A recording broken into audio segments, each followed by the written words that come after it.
வீட்டுக்கு ஒரு பிள்ளை அடங்காதவன்னு ஒருத்தர் இருப்பான். வீட்டுக்கு ஒருத்தர் அடங்காதவன் இருப்பான். குடும்பமே கரிச்சு கொட்டும். பாவம் அவங்க அம்மா மட்டும் அவன் மேலே அனுசரணையாக இருப்பாங்க.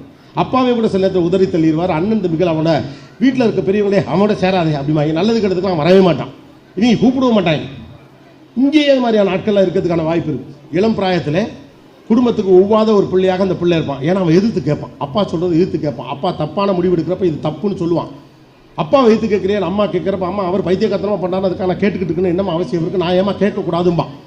அடிப்படையில் சினிமாவில் ஒரு ஹீரோ இதை பண்ணால் எல்லாரும் விசில் அடிப்பீங்க, கை தட்டுவீங்க. ஆனால் உங்கள் வீட்டில் ஒரு பிள்ளை பண்ணால் அவன் பேருக்கு அதிக பிரச்சனைன்னு பேர் வைப்பீங்க. சினிமாவில் ஹீரோ செய்யலாம், ஏன் கை தட்டுவீங்க, நம்மளால செய்ய முடியல, அவன் செய்கிறான்.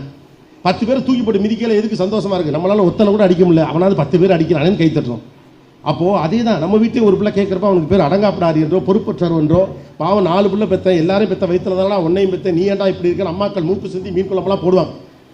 ஆனால் அப்படிப்பட்ட பிள்ளைகளுடைய வரலாறை நீங்கள் ஆழமாக கவனிச்சிங்கன்னா எவெல்லாம் பொறுப்பான பிள்ளைன்னு சொன்னோம்னா அவெல்லாம் கல்யாணம் மட்டும் தனித்தனியாக போன பிறகு வயசான அம்மா அப்பாவை அவ்வளவு பேச்சுவார்த்தை இல்லைனாலும் கூட வந்து பார்த்துக்கிட்டு கடைசி வரைக்கும் காப்பாற்றினவன் அந்த கெட்ட பேர் எடுத்த அந்த பிள்ளையாக தான் இருப்பான். அந்த கூட்டத்தில் நீங்களாம் கூட உட்காந்துருக்கு.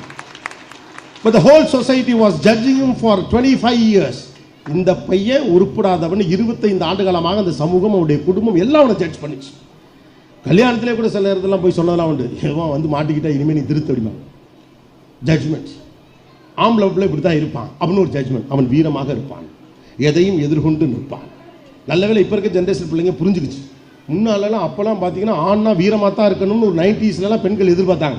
இப்போல்லாம் அப்போல்லாம் ஒன்றும் பெருசாக எதிர்பார்க்கல. அதுங்களுக்கே தெரியுது பசங்களுக்கு ஏதாவது ப்ராப்ளம்னா நம்ம தான் கொஞ்சம் ஹேண்டில் பண்ணணும், ரொம்ப பூஞ்சியாக வளர்ந்துட்டாங்க அப்படின்னு பிள்ளைங்க புரிஞ்சுக்குது. குறைஞ்சபட்சம் இந்த ஹீரோயிசா வேலையெல்லாம் பார்க்க வேண்டியது கிடையாது. ஓடுற பஸ்ஸில் இதுங்க ஏறிட்டுட்டே ஏறுறாங்க, இதுங்க அப்புறமா இதுங்க இறங்கி வருது, முடியாதுப்பா அப்படின்னு சொல்லிடுறாங்க.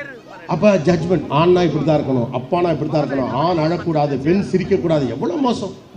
ஏன் பெண் சிரிக்கக்கூடாது? ஏன் பெண் சிரிக்கக்கூடாது? என்ன தப்பு? சிரிப்பு வந்தால் சிரிக்க வேண்டியதானே. ஆண் அழக்கூடாது. ஏன் அழக்கூடாது? ஒவ்வொரு முறை பாத்ரூமில் போய் தனித்தனியாக அழுது மூஞ்சி எழுத்து வர முடியுமா? மனுஷனுக்கு அழுக வராதா என்ன? நான்லாம் கொரியன் டப்பிங் சீரிஸ் பார்த்தாலே அழுதுருவேன், கதறிடுவேன். நான் ரூமை சாத்திக்கிட்டு படத்தை போட்டேன்னா ஃபுல் சவுண்டில் இருக்கும். என் பொண்ணு கரெக்டாக சொல்லுவா, அப்பா அழுகிறாரு, அதனால தான் டிவி சத்தம் கூட வச்சிருக்காரு.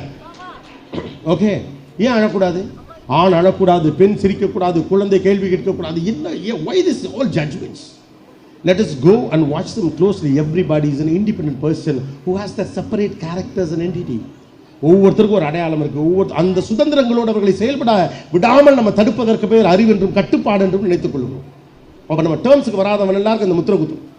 பள்ளிக்கூடத்துலையுமே அப்படி தானே, அந்த டேர்ம்ஸுக்கு வராத பையன் எல்லாரும் முத்திர குத்துருவான். அடங்காப்படாரி, புரியாதவன், இவன் உருப்பிட மாட்டான், இவன் ரோட்டில் தான் நிற்பான், மல்லிகை கடையில் பொட்டம் போடுவான், மாடு தான் மேய்ப்பான், இப்படின்னு சொன்ன பல பேர் நல்லா தான் வந்திருக்காங்க. ஏன்